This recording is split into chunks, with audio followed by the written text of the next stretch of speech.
Welcome to this episode of the Fret Success Guitar Show. Today I'm here with Reed Shimozawa. You may recognize him from a previous episode. He's come all the way to my studio this time. Let's get into it, Reed. What's going on? What's been going on with you recently? Let's do a quick check-in and then...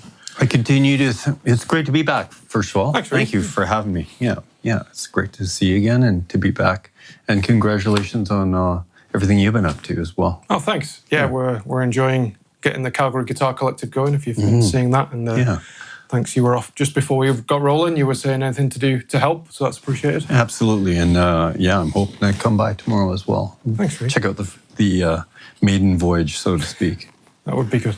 So in 2025, I continue to be very busy, and I consider myself really fortunate to be able to make my living playing music in various ways. Mostly the most visible way, freelancing for various artists, and so I do need to mention that I just I have pinch me moments where I just go, wow, this is really working out. I hope it lasts. But it was a difficult sort of back half of the year for me. Yeah, it was just one of those things where everything kind of, I didn't want to make it sound like it was all bad, but, well, first of all, my dad passed away in October, and I haven't really spoken about that. That's the first I've spoken about it publicly, actually, because it's kind of, I don't know, it feels still pretty raw and also kind of private. I guess my dad was a pretty private guy, so, but it plays into how my year ended off. Yeah. I was already kind of in a rough place. I ended up getting COVID early in October. Okay. Again, I guess that's what happens when you're out there all the time shaking hands and shaking babies and kissing hands, or whatever whichever the saying is. Yeah. So I'd been sick, and then my dad wasn't well, and he ended up passing late in October. At the same time, just to give you a little background, I have a very good friend named Steve. And Steve, I knew him as a customer from when I worked in retail, and we met years ago. And Steve was a great guy. I always knew he was a great guy. He would just come in, and he was one of those people you'd look forward to seeing. And we had some similar interests. However, he outgrew the class of instruments that we were selling fairly early on. He was a vintage buff. And he liked, he was a blues fan. He loved some classic rock, and he loved the instruments associated with that. And he was fortunate in that he had done well enough with his various businesses that he could, wasn't, treat he himself. didn't get crazy stuff, but he could afford to get some nice instruments. And so I didn't see him that much, actually, because he wouldn't come in for, the things everybody else would come in, outside of maybe strings and picks and some accessories. Before you carry on, what's it like having a connection like that with a customer? Not being in retail anymore, it's one of the things I miss the most. Yeah. It's the human connection, and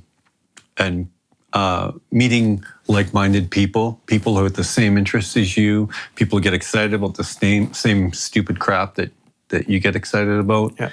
There's really something to be said for that. Not that I don't have that in my life at all, because obviously I work with musicians all the time, but it's one of the things I really do miss. And being able to help those people sometimes to, find that the sound they're looking for, or that guitar that they've been dreaming about for years or whatever. Yeah. I miss that part. Okay. There's lots of people I don't miss at retail as well. I can imagine. But I do miss those people. And Steve was definitely one of those. And he was part of the community.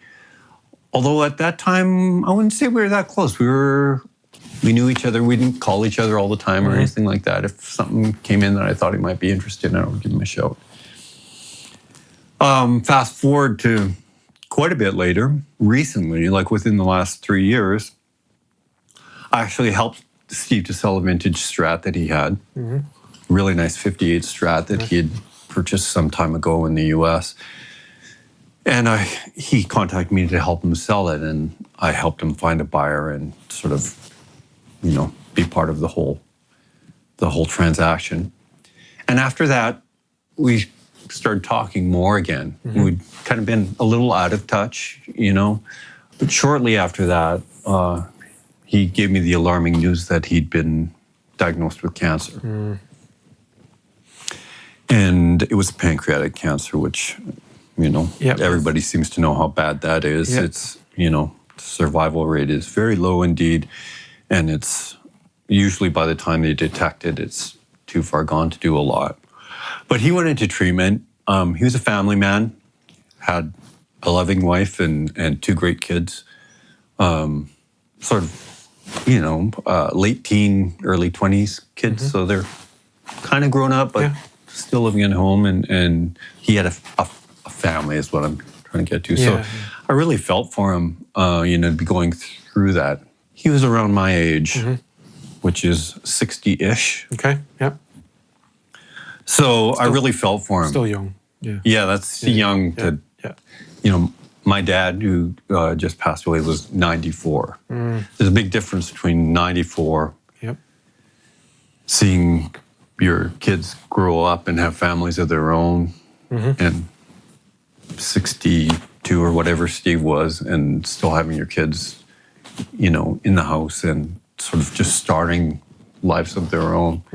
And that was a really painful part of it for him. I think it's what he worried about the most, was leaving his family. But for whatever reason, after his diagnosis, we started talking a lot. I'm not sure what it was, Dan. I'm not an oncologist. I know it's deceiving. You look at me and you might... You're hiding it well. You may have assumed that I was, but I don't have that much experience being around people, who are experiencing that kind of turmoil, like terminal disease. But we just started talking a lot, and it could range. It could be about anything. We did talk a lot about mortality, about family, about love, about, all those things. But we also talk about guitars. We'd talk about, crazy amps, pickups, effects, whatever, music. He loved music. He had a big music collection, and he loved to talk about music. So what was Steve's kind of background like outside? I know he had businesses and stuff, but music-wise, had he played in bands and stuff? No, actually, well, like everybody else when he was a kid, he had, he had his friends that he played music with and stuff like that, but he followed a different path. And which is another thing that was kind of maybe to some people surprising, is that we connected so well, even though our paths were as far apart maybe as you could almost imagine. I mean, he'd gone into business. He started his own businesses, which were quite successful, and he did really well. But he'd had a lot of tragedy in his life as well. He lost his parents when he was young, and he lost as well his older brother very shortly after that. And he was, forced to be a caretaker for sick people when he should have been. He grew up earlier than he probably should have done. Yeah. Okay. He did quite well with his treatment, or in my estimation anyway, from after all the horror stories you hear about pancreatic cancer, I was like, seems like he's doing pretty good. Now, I'm sure there's a lot that I was not privy to. I know that the treatments were hard on him. I know that, we would schedule our conversations even if he was like, that's probably not going to work because I have a treatment. I mean, it's kind of like thinking about our own deaths. We know we're going to die someday, but you're not. It stops becoming this thing that you're thinking about all the time. Especially when you're busy, like some people are. Exactly. And for him, I just started to think, he's getting treatment and he seems to be doing well. I didn't think much about him eventually passing, except for when he brought it up. Because of course, as you can imagine, he would spend some time thinking about it. Again, like any normal person, I'm sure he had his own fears about,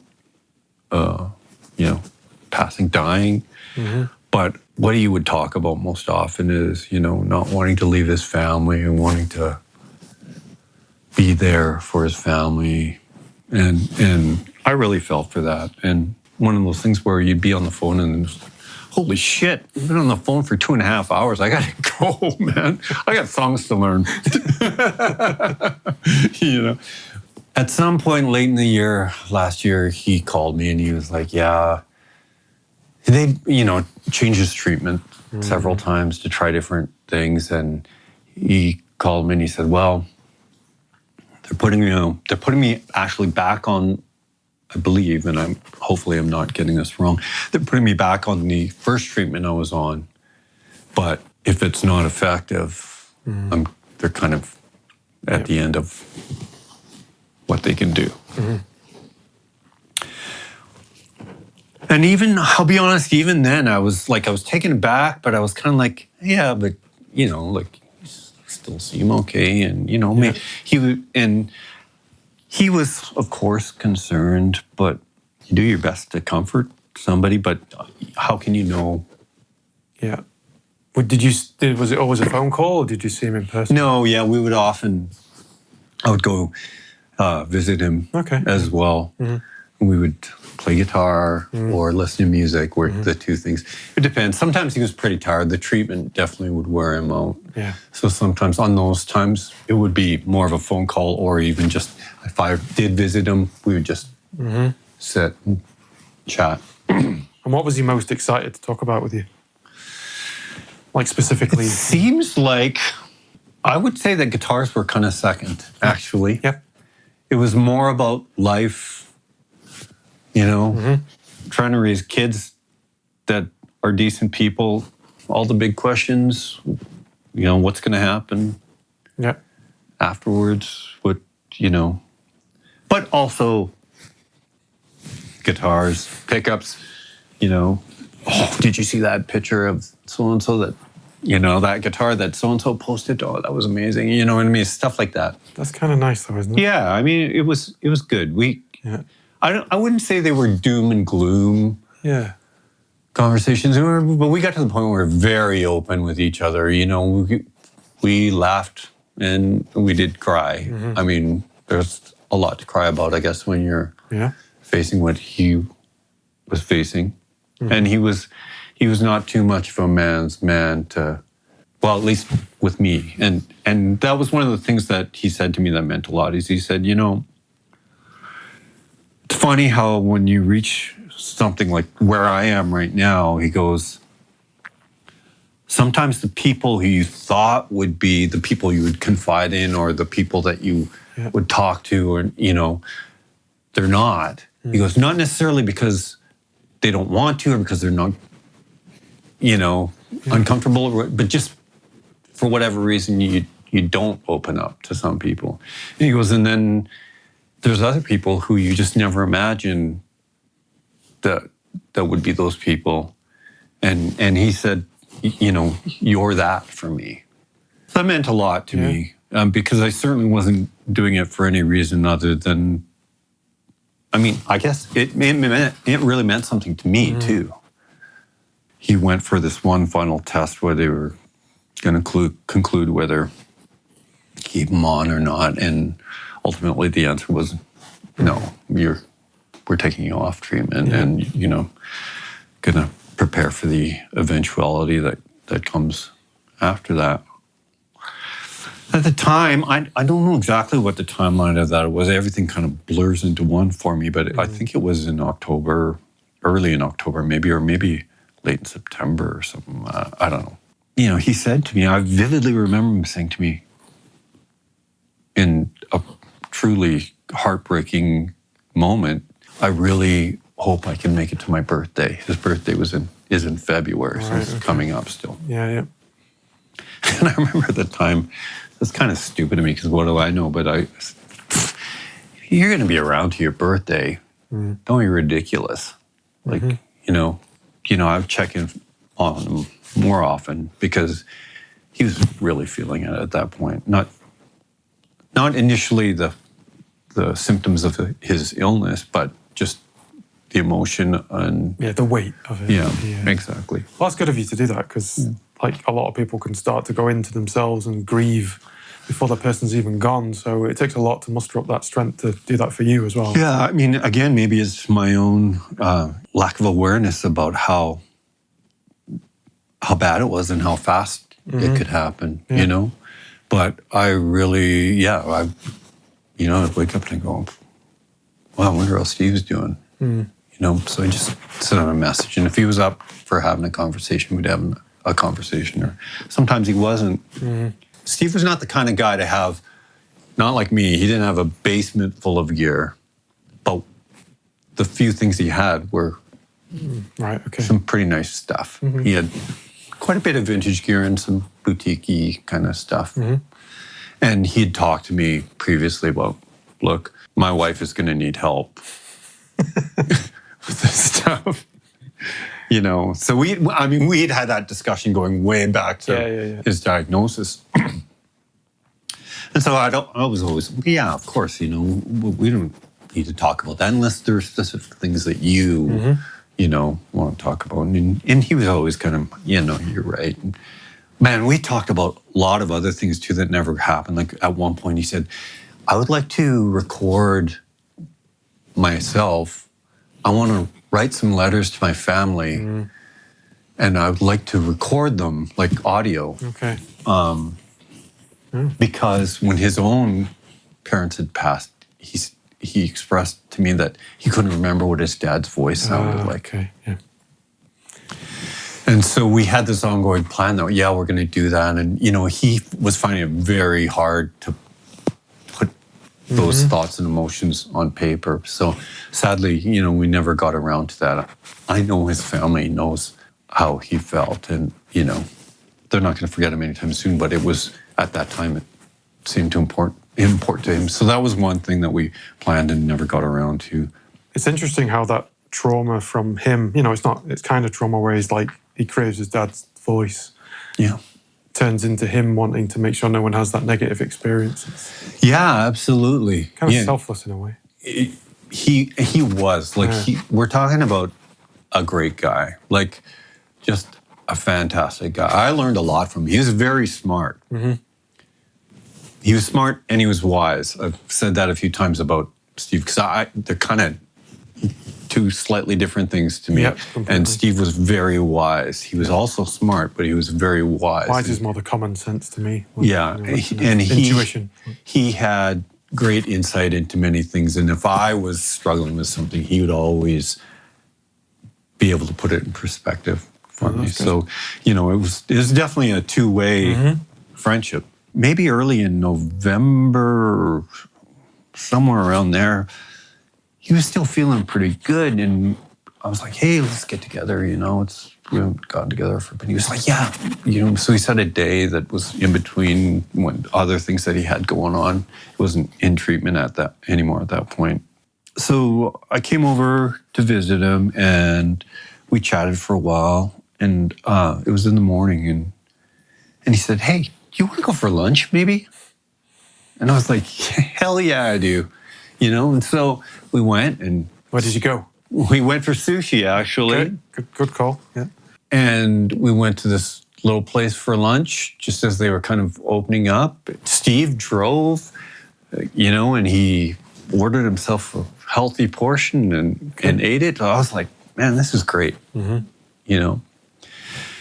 But as we were sitting there over our sushi, he said to me, so, you know, I've been thinking a lot about my stuff. He goes, and there's some things I want to give away because there are things that I don't want them just to disappear into the great world, never to be seen again, and owned by strangers who know nothing about me or, you know, my love for these things. I think he had some watches, and he had a really nice audiophile stereo. Yeah, yeah. And he said, so I've been thinking about it, and I want you to have the conversion. I don't know, maybe is it worthwhile to talk about what a conversion is? I would say so, yeah. Yeah, I think Definitely. some people might not know. I think a lot of people would know, yeah. Yeah. So, first of all, the holy grail of solid body electric guitars, or one of the holy grails, is the Sunburst Les Paul from 1958 to 1960. Partially because it was made in very low numbers, and at the time the guitar wasn't that popular. But later on, after the fact, it was played by numerous iconic guitar players that sort of resurrected the value of it. And because there had been so few of it, the value has gone through the roof.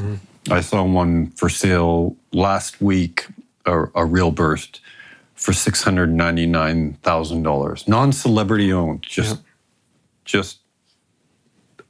a burst. It is what it is, yeah. Yeah. It's the same kind of era as the, the Carina Flying Bs and Explorer. Exactly, and stuff. Ted McCarty era, Gibson solid bodies. So because of that, some of the previous Les Pauls, especially early Les Pauls, like Les Paul was introduced in 1952, and at the time when it very first came out, they hadn't quite worked out some of the bugs of it. You have to remember, this is a time when, the electric guitar was a fledgling instrument. They were still trying to sell them, right? It was Leo Fender's original broadcaster was like just barely ahead of that. Yep. And that was, in most people's minds anyways, I don't know if it's a hard fact, but one of the earliest mass marketed, like available to the general public electric guitars. So when the 1952 Les Paul came out, it looked very much the same, like same body style and everything, but it had a very shallow neck angle, so that it had a tailpiece, a trapeze tailpiece bridge, and the strings actually would wrap under. Okay, right. Because the neck angle was so shallow that the strings were like close to the body, like a Fender guitar, So, and the top of the guitar, of course, is arched. So the only way to make it work was to wrap the strings under the tailpiece. Imagine that. Yeah. This is where you can't palm mute. Yeah. You can't. Yeah, it's a very weird. Because it's built more for like jazz type style. Like, at the time, it was the namesake was Les Paul. So doing what he does was his sort of pop jazz thing, right? It was a groundbreaking instrument, but there's a few things that still needed some work. So eventually they did fix that, and they just increased the neck angle a bit, and they put a wraparound bridge tailpiece on there. But because of that, the early 52s, they never were as valuable as the rest of the guitars. They had historical value, but as an instrument to play, not as nice as what came afterwards. So some people came up with the grand idea, because bursts have always been, the 58, 59, 60 bursts have always been so much more valuable than any other Les Paul. People were like, well, if it's old wood that makes these things so great, what happens if we take this semi-unplayable 52, change the neck angle, put humbuckers in it, and spray it sunburst for all intents and purposes, and not to fool anybody. They're not making. That's just to make the instrument more desirable to the player. Right? Exactly. Yeah. And there are still some people who are really against this whole process, and I kind of get it. That's a historical. The guitars came afterwards that fixed it. So yeah. Exactly. Steve loved bursts. He loved them. But he could never bring himself, I don't know how well off he was. I don't know if he could have went out and bought one if he wanted to, but he never did. But probably, I'm gonna guess, and sadly this is one of the things that I'm just not quite clear in my mind, and I never asked him, is exactly when he purchased this. I do remember when he bought it, because he brought it into the store to show me. But I think it was sometime around 2014, 2015. So he had purchased it from a company called Jam City Guitars, run by this fellow named Jim Wyant. I hope I'm getting that pronunciation right. I'm not really sure. Who, among other things, he did a bunch of 2 or 3 conversions, I think, for Ed King of Lynyrd Skynyrd. Rather than taking his legit burst, he owns a real burst, rather than taking it on the road, he had some conversions done so that, because he felt they were the next best thing. You know. And a guy from Kentucky Headhunters, Greg Martin, J.D. Simo. I just saw on social media that Doug Aldrich of Dead Daisies and ex-Dio and Whitesnake just got a gold top conversion, also done by Jim. And some of these guitars, it's worth noting, I don't know about the state of Steve's 52, but some of them, you know, might have been broken or already stripped, or, you know what I mean? Yeah, it was more like, I want to get this playing come from again. a donor, right? Yeah. But anyway, so the process in this particular one, well, should we haul it out now and have a look at it? Yeah, I think we should. I think you've teased people enough for you. So this is a real lifted case from the 50s. These cases are worth a lot of money. People go crazy for this kind of stuff. So this is it. This is sweet. I've named this guitar Steve. So what a great name. It is a great name. I think it's fitting, and you know, I think about him every time I see it. I love it. Pardon me? I love it. It's great. Yeah, it's a fantastic guitar. It's the best Les Paul I've ever owned, and I've owned a couple of these something things. Then, Reed. Yeah.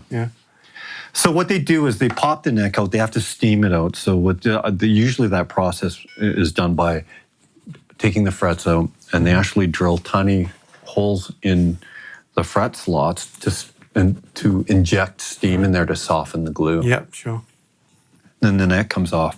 Then they reset the neck angle to the correct neck angle, so you get that, you know, the proper. So do they pack it at the back, or do they shape the back of the heel? I'm not sure whether it's done by. I do have some photos of the process that I got in touch with Jim. I believe he's facing some of his own health challenges right now, so I haven't had any real discussions with him, but he did send me a photo gallery. And I'm not sure if they do it by adding material or by maybe taking away at the backside of the... Because the neck's coming up, right? Yeah, because the neck would have been originally slightly more forward, like this, right? So they want to flatten it back down. Yeah, they have to take it back down like that. Then, of course, they need to route it for humbuckers. Some of them, they're able to keep the original top. They were often not 2 pieces. Or even if they were, often the seam will be some more crazy because they were painted gold, solid color. What are the 52s made from? What's the same wood? So Honduras mahogany, and the Eastern hard rock maple usually for the tops. But this particular one, what I heard from Steve, not from Jim, was that it was 3 pieces, and the 3 pieces were ugly and not matched at all, and so. Jim decided to retop the guitar. So he had some old mahogany, maple. So he retopped. It's almost spalted, isn't it, the maple? It's got. I mean, it's a beautiful top. Yeah, this such a unique grain. And the tiger kind of. So Jim, the guy who did it, actually he owns a real burst as well. His is a 60, and the top he picked because it matched the top of his real one. He as well was looking to make a guitar that he could take out of the house. And you know, because I think he's a gigging musician. So he had built a guitar for himself. So Steve got to be friends with Jim. I think they met possibly at some of the vintage guitar shows in the US. Steve's business took him to the U.S. often. So he met Jim, and they would actually hang out. They'd hang out at these guitar shows and go eat together and whatnot. So eventually, Steve talked Jim out of this guitar. We talked Jim into selling it to him. I don't know Steve at all. Was Steve like a smooth talker when he wanted to be? And he's just a super nice guy. Okay, right, okay. Yeah, and Jim, in all fairness, I mean, if you can make these things, he's probably made a few of them, and but this was his personal player, and so Steve ended up with this guitar and brought it by the store one day, and so imagine my surprise when over sushi, he says, "I've decided I want you to have the conversion." Wow. Yeah, to which I replied, "You what?" You're like, finally, all these conversations. What do you say though? Like, I mean, I didn't know what to say. I couldn't really say anything. I'm not going to tell you I hadn't dreamed of finding some way to own this guitar. Like when we talked about selling it, I'd even asked him. I said, "So, is there a way for me?" Because this may not be a real birth, but it's as close as I'm ever going to come. Yeah.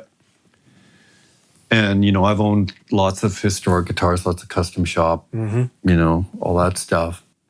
This is the real deal, old wood and old parts. And I didn't know what to say. Frankly, it was one of those moments where I was just like, I don't know, I guess I couldn't believe it was even real. Yeah. And it's not just the guitar, right? This is Steve's guitar that you've got to know, and it's all that. Absolutely. With it as well. Yeah, absolutely. It means so much more. And actually just kind of said, can we, let's just talk about this later. Yeah. Because it made me kind of uncomfortable. Yeah. At the same time, again, I can't deny that somewhere in the back of my mind, I had dreamed of maybe I could, if I sold everything. Yeah, but you were trying to buy it, not you would know. I never expected for you wouldn't. 1 second. Who gives away something like this other than Steve? Did he explain anything why? So he did. He said, first and foremost, what I already said, which was he couldn't imagine the guitar just getting sold on Reverb to some unknown person who, God knows what they would do with it. Or, this particular instrument might be worth more in parts than it is, as a whole instrument. Mm-hmm. And the thought of somebody stripping it down and... Yeah, that's heartbreaking. Yeah. Or not playing it as the alternative as well. Someone may put it in a case to let it... That was another thing, Steve, even though he wasn't, a performing guitarist, it was important to him that the guitar got played. He had a little music room, not unlike this, and he would always have the guitar out, and he would always have amps hooked up, so he could just plug in and play.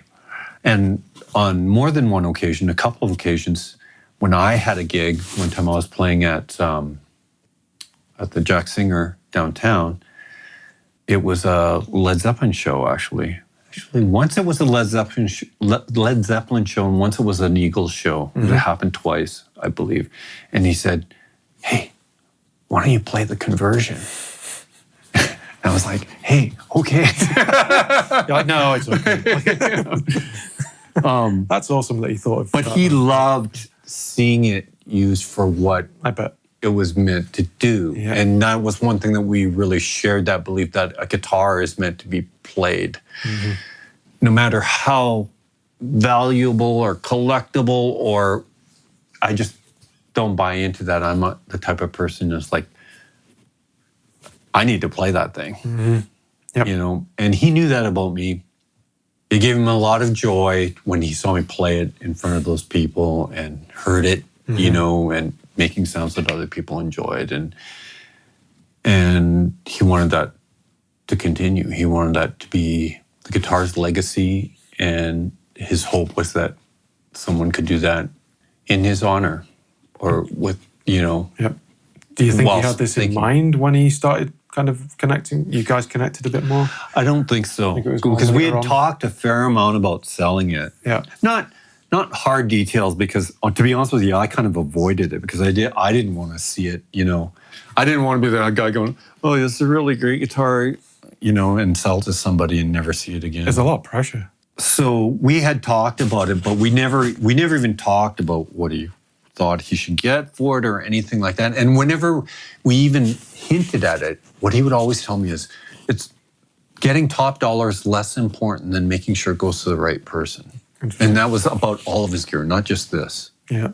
And I was like, go, Steve. And fortunately he was in a position where he wasn't worried about the well-being of his family or anything that. He was, he was comfortable. It wasn't going to make a difference to their future. So he said to me lots, look, I don't want to be ridiculous with this stuff, but it's more important that it goes to somebody will appreciate it and use it than it is that I get $1,000 more for it. Yep.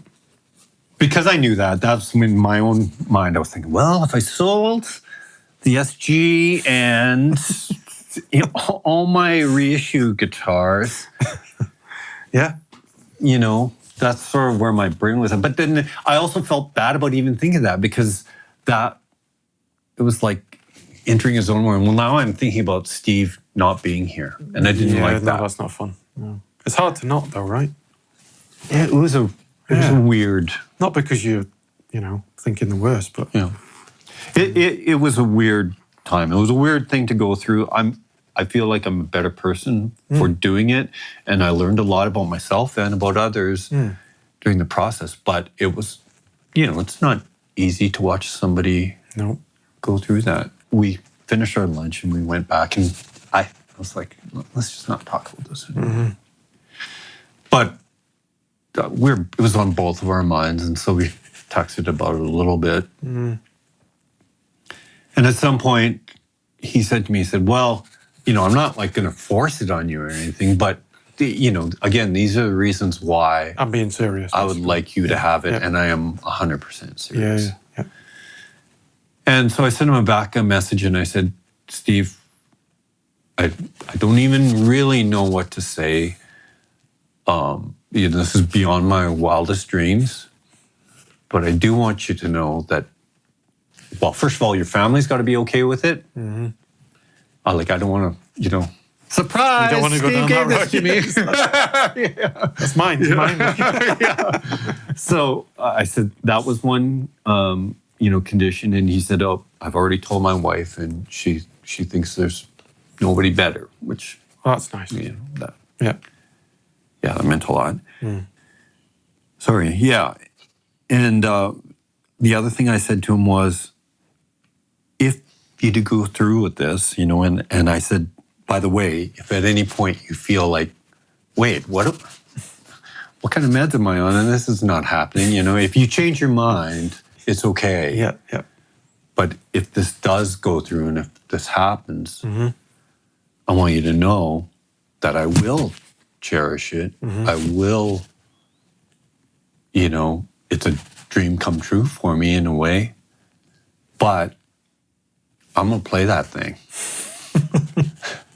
I'm going to fly far away with it. I'm going to take it on stages, big stages, probably some small, stinky stages. I'm going to use it. That's what I will do with it. But I will do so in your honor, and I'll think about you every time I play it. I'm going to use it. I'm going to record things with it, and people are going to hear it, and there'll be a little bit of you in all of that. And he said, yeah, it's perfect. Fast forward just a few weeks from our sushi date. I think it was maybe like a week later, I messaged him and I said, hey, well, we had talked, and he said, we should get together again. And we kind of made, set a day to do so. The morning of, he messaged me and said, yeah, I had a rough night. Can we reschedule?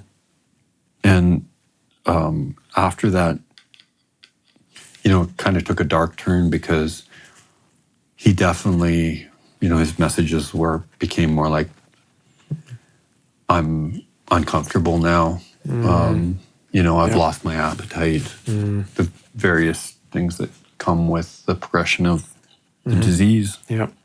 We several times, tried to get together. And then eventually he got to the point where he was like not doing very well at all. And he called me and he said, I think, you should probably come over. And so I did. And it was on a Monday. And I'd never, ever seen him not dressed. I'd never, ever seen him in bed. He was always, that's just who he was. And, but, on that Monday, I went over and he was in bed and his family told me he'd been there, and I could see that he wasn't doing that well. And so I sat beside him and we kind of, we talked a little bit, but he was pretty tired. He said, I want you to take some gear with you today. And I said, Steve, that's hard. Let's not do this today, okay, please? Like, let's, and he stopped me and he said, no, it's important to me. I need to know. He wanted to see that it was happening. Yeah. I need to know that you have the stuff, because he gave me a few other things as well from his collection. And he said, go get my son and get him to help you with anything that's heavy. But go get it right now, put it in your car, and then come back. Such certainty to everything. Man, it was so surreal. Yeah. And it was really, really tough. And my dad was on my mind a lot as well. Yep. But it was also very different. My dad was ready. Yeah. Okay. And Steve, he didn't have a choice though. I went and got everything, put it all in my car, and I came back up. And I sat back down, and he was even, visibly like more tired at that point. And so I said to him, hey, you look pretty done for today. Do you want to rest?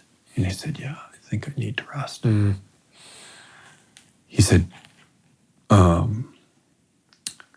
don't you see if you can come back tomorrow, because there were still some things he wanted to talk about the gear and, Yeah.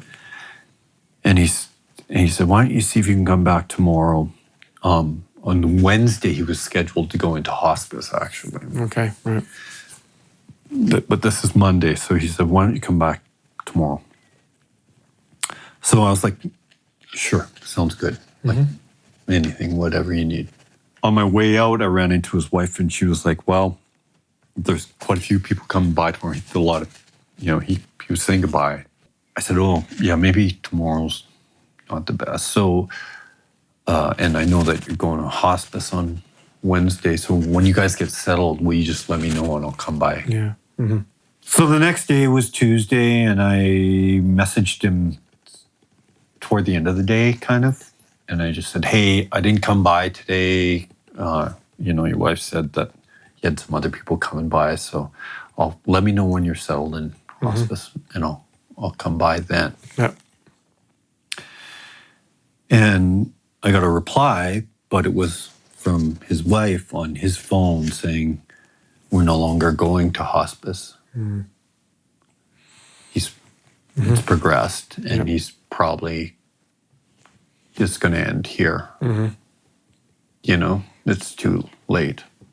So that was Tuesday. Wednesday, halfway through the day, I got a message that he had passed. And so, when I left, there was no goodbye, thanks for being a friend, thanks for the guitar, thanks for everything you've done for me. It was just kind of, I'll see you tomorrow. There's something quite nice about that, though. Well, that's what I've come to terms with, is that maybe that was the best way. Not just for you, but for him, I think. There's that. Yeah. He knew. So... Sorry, man. That's terrible. I'm I'm not going to lie, it was pretty rough, and it's been hard to navigate. I have some guilt about being the steward of this. Of course. It's kind of a privilege, though, as well. It is a privilege, and I feel honored. And believe me, I'm happy as a pig in shit to own it. It is an amazing instrument. I've already bonded with it like crazy. I mean, from Steve to give it to you, though, he will not have taken that decision lightly. I hope not. I don't think so. I mean, he seemed very, very sure about that decision. And I mean, I've said it before. I think I said it in a post, but it warrants repeating. As amazing as this thing is, as much as I love looking at it, playing it, hearing it, all of the above, I would set fire to it to give him another couple of weeks. Yeah. I really would. Because it's one of the things, I guess, that you learn is that, people are way more important than things. Definitely are. Yeah. But it's a great way to remember him. And I will tell you that every time I see it, and I see it all the time because this thing, if I'm in the living room, it's on the couch. If I'm going to bed, it's on the stand by my bed. If I'm in my studio, of course, it's in my studio. I mean, I'm not sure I've played another guitar. That's kind of nice. Since I got it. And it lives up to the hype. Am I convincing myself with that? I don't know, but it doesn't matter. Do you know how much it costs to do the conversions? Not to put a price on this, but just out of interest. Well, it has. Watchers, Yeah, I don't know a hard number, and I'm a little leery about putting numbers to something like this. But I will say that the cost of 52 Les Pauls has gone through the roof comparatively. Like, they're still worth a lot less than their more playable counterparts. But Steve had told me, the man Steve, not the guitarist Steve, had told me that Jim had relayed to him that it was becoming maybe like something that was harder to do because getting the old 52s or donor guitars, as they call them. So they'd either be a 52 or something like that, or they might be a different year, but something that was already stripped or had some kind of, heinous thing done to it so that it made sense to do a conversion on it. And other people that wanted to leave it as it was as well. Exactly, yeah. In addition to that, I mean, the donor guitar is worth a lot of money. Some of the parts are worth a lot of money. This particular guitar has everything on it dates to the 50s. So it's either from the original guitar or I believe, and again, I might be wrong with some of this, but I think Steve told me that the harness and possibly the pickups. It looks in great condition, though. Did he I know the top, you said it was replaced. It was retopped, and of course the whole thing needed to be resprayed. Yeah. It just looks like an immaculate condition, but that makes sense. It does have some checking. I mean, Steve... Yeah, you've got checking on it, yeah. Steve, he did play it. It was not a case queen, but he didn't take it out of the house, really. So, so it was pretty stable. I've probably already, more wear on it than he did in the time he had. The mounting rings are the only piece that are repros. And these things apparently, like original ones, are worth thousands of dollars, even though they're just a piece of plastic. The reason why is because bursts, solid body, like Les Paul standards from 57 to 60 were the only guitars that had them. All right. Really? You think about it, Les Paul Customs had black. Yeah. All the ESs had black, So apparently these parts were really hard to come by, and they're fragile, so they can potentially break. Yeah, they probably don't last time, right? Yeah. So these are repros. But everything else is original, including the two PAF pickups, which, wow. Do you know the lore of the double white PAFs? Nope. So they were all black, essentially, in the beginning in 1957, when Gibson introduced this pickup. They all had black bobbins. But sometime in 59, I think it was. The supplier for these bobbins ran out of dye or something, and so they sent a bunch of them, these bobbins, in their natural color, which was cream. Yep. Gibson didn't care because they all went under covers anyway. Yeah, sure. Yeah. Right? So that's why you see some in that era that are black, all black. Some are one white, one black. And some, not very many, a few are double cream like this. Right, yeah, you don't see double cream very often, thinking about it. Yeah. So it's because they would just pick the part out of the... Here's a slug bobbin, here's a screw bobbin, put them together. Oh, one's black, one's white. Doesn't matter. Yep. Put a nickel cover on it, right? So it was pure happenstance. It was not a planned thing, and no cosmetics, because nobody even started really taking these covers off until into the 70s. Yeah.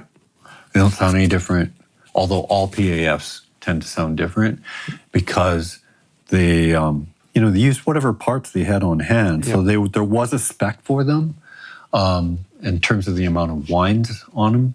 But even the magnets, apparently the magnets could be Alnico 2s. A lot of them were Alnico 2s. Some were Alnico 5s, but some were also like an Alnico 3 or 4. And there was a spec for the amount of wines, but it was a manual stop. Okay. And imagine all these people, back in those days, late in 59, probably smoking a cigarette, talking to their neighbor. So what did you think of the game over the weekend, And meanwhile, the winders, shit. Because of that, they can vary quite a bit. I'm fortunate enough to have 3 PAFs in my 62 SG Les Paul. That guitar sounds quite a bit different than this one. Now, whether it's, it's maybe pickups, it's maybe construction, maybe different style of guitar, whatever. But they do sound quite a bit different. Yeah, so the guitar has the original carve on the neck. It is it does have Grovers. I don't know whether the guitar, maybe the 52 was originally Grovered and he chose not to fill the holes. Okay. Or whether he thought maybe, Grovers were the most common addition to, you see a lot of bursts out there. Yeah. Because the original heads would crumble. Oh, yeah. And when they would replace them, they would just, well, what's good? Yeah. They'll put on something that's not going to happen. Yeah. But you can see on the headstock, you see how low the logo is. Yep. That's a characteristic of the early Les Pauls, and how high the truss rod cover is. Yeah. Notice? Definitely, yeah. Yeah. So this is the original decal. Wow. Should almost not rub it too much because you notice the original 52 had I'll show so people can see. The original 52 had a trapeze tailpiece. There was a plate here. So Jim, for whatever reason, decided to just leave that plate and add the strap. Why not? Pin, yeah. So yeah, that's the guitar. Steve also gave it to me in this original... I love that case. 50s. Well, he said it was a 59 5-latch lift-in. So, there's a few different models of these. Aged pretty well as well. Right? But yeah, this is... It's crazy what people will pay for a case. I mean, this is... I could never take it to a gig in this. It's not protective enough, and now I've learned it's too valuable to take it to a gig as well. But this is what you would get if you bought a burst in 1959 or 58. That's cool. Gibson did reissue these, and I have one actually, a reissue one that came with a Murphy Lab guitar. It's amazing how it's not the same. Yeah. Yeah, it's quite a bit different. But yeah, here, have a strum on it. For him. Hey, Steve. Yeah.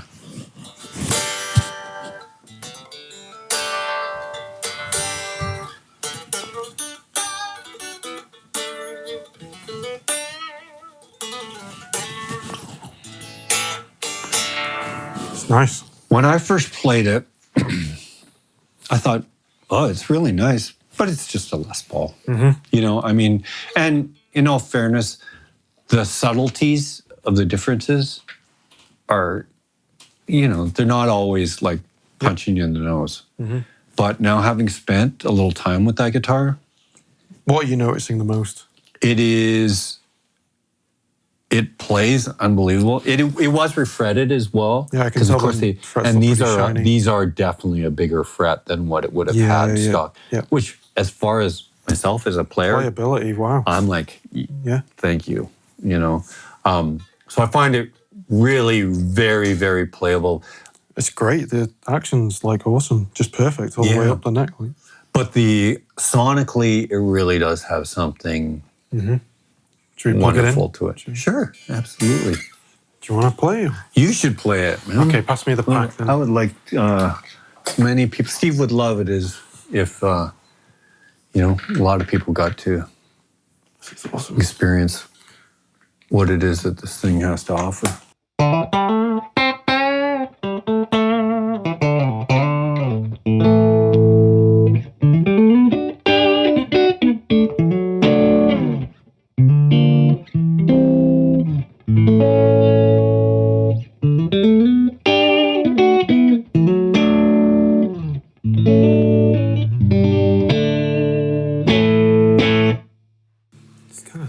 Spanky, right? It is spanky. You know what they always say? The people who love these kind of things always say that the best bursts are like a giant telly. That's what I was just thinking. Yeah. Should we stick a bit of gain on there as well? So if you notice that the neck pickup's actually a tiny bit hotter than the... It does sound louder, yeah. Normally, I would adjust that out. Yeah. But to be honest with you, I'm not doing anything because it is just kind of, now that I've played it for, 4 weeks, it just makes sense to me, and I like it the way it is. Yeah.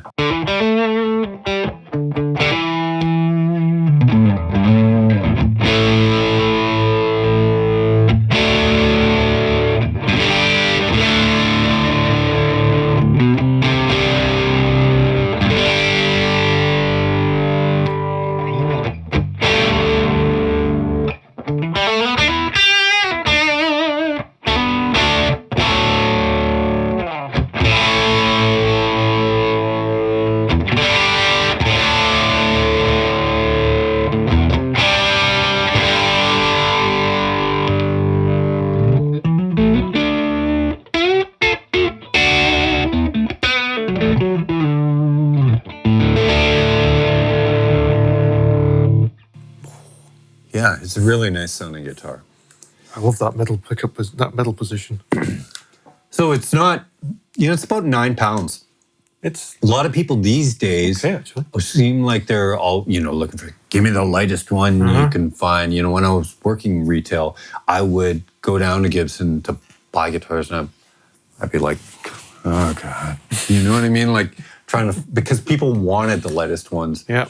But since I've got this, I've been kind of looking at the weights of, it seems like most of the vintage ones are actually right around this weight, right around 9 pounds. They don't tend to be the mythical, 8 pounds or less, which a lot of the historic guys are looking for.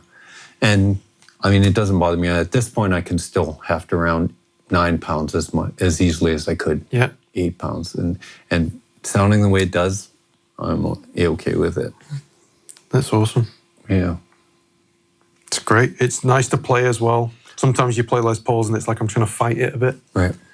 But it's... that's what I found. Felt very at home on it. True enough, I am kind of a Les Paul guy, so maybe I had a leg up. But I just find it... It's nice. It just feels like home. Fits well in the hands. Yeah, the neck's interesting. Hey? It's not huge. It's kind of maybe a little bit smaller, different shape in a way than what you would expect after playing a bunch normally, of especially up here, you're feeling like it's a bit much to get hold of sometimes. Yeah.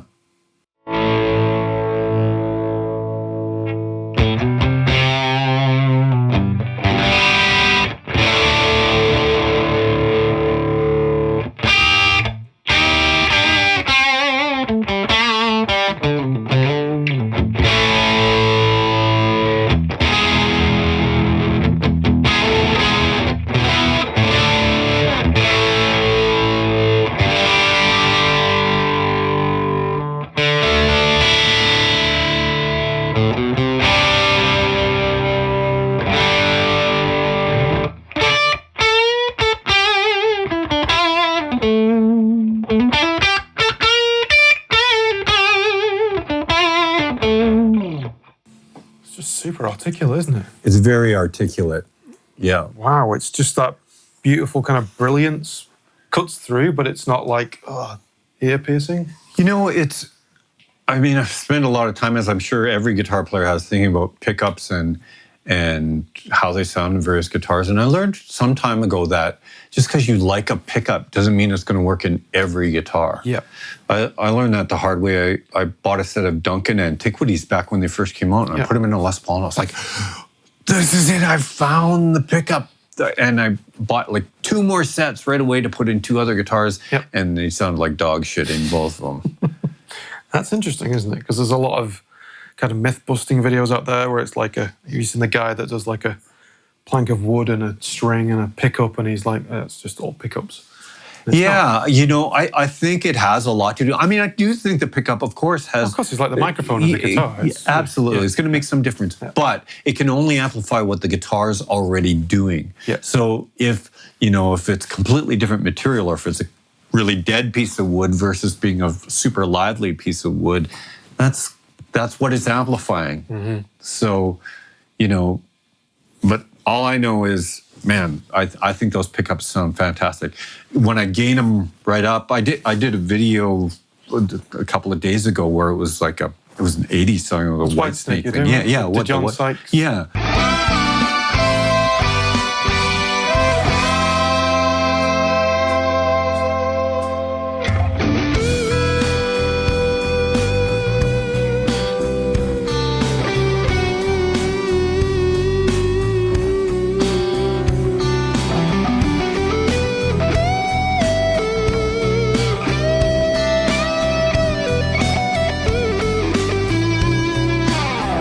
That was a lot of gain, but the pickups were great for that Sounded too. Great. Yeah. Even though, it sounds very articulate and very almost like it, like a big fat telly almost, like just more. Super clean, because I remember that solo for that song you played, like the tone of the actual record is quite subdued and mellow and like almost like tone pots roll well down. Yeah. But when you were playing it, it was that high gain kind of overtones that you were getting, but it was clear.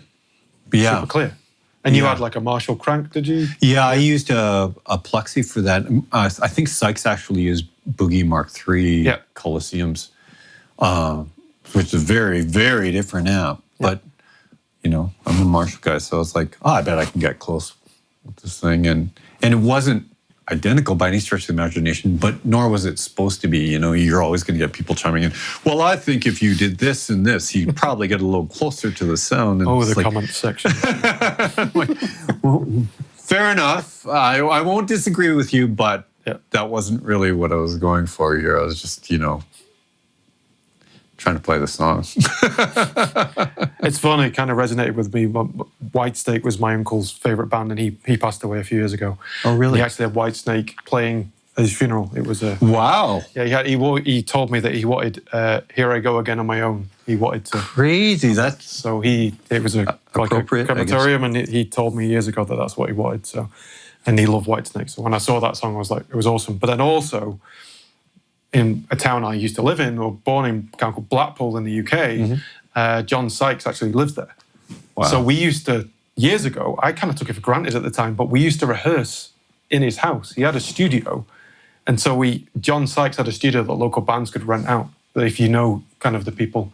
So we rehearsed in John Sykes' one of his houses. This story is worth me driving all the way over here today. There you go, I thought I'd save it for you coming. So we would turn up and he would have couple of Jaguar E-types parked up in the garage. Really? And it was basically, we called it the cat's bed, because whenever we turned up, there was a Ginger Tom cat kind of sleeping on the top of the E-type.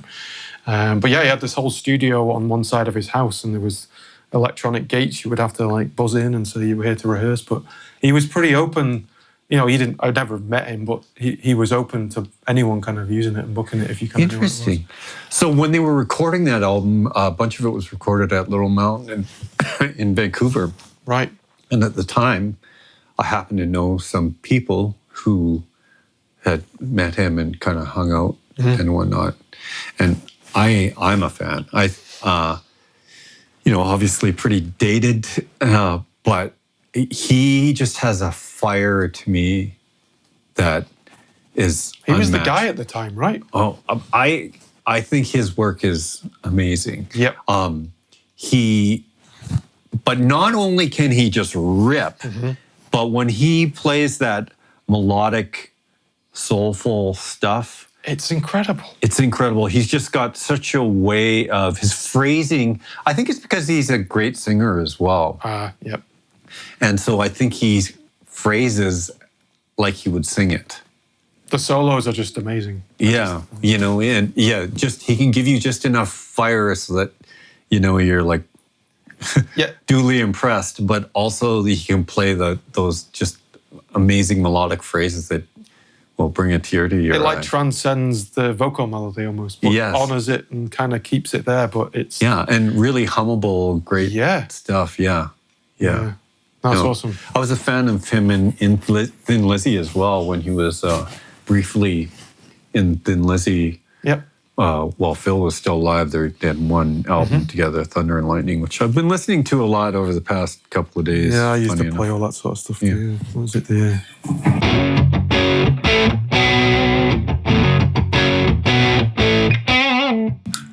It was always a fun song we used to play at rehearsal. Really? Because Eh? we were in the John Sykes Yeah. space. It was like we played for like 3 hours. Like we should probably stop playing that song. You should be, hey, maybe you want to come and join us. Yeah, no, never heard of it. Shut up! Yeah, you're all like 16, 17 years old playing that sort of stuff. But That's crazy. Thin That's Lizzy a great was story. A big part of my growing up. My uncle got me into that stuff a lot. I'll show you before you go, but I've got like a ticket stub that he paid. It was like £5 to see Thin Lizzy and stuff. Amazing. And the program and stuff. So we would talk about Thin Lizzy for hours and John Sykes and stuff. Yeah. This is awesome, man. Thanks for bringing Steve to show us what's going on. Absolutely. It's with now that the dust, I guess, is kind of clearing.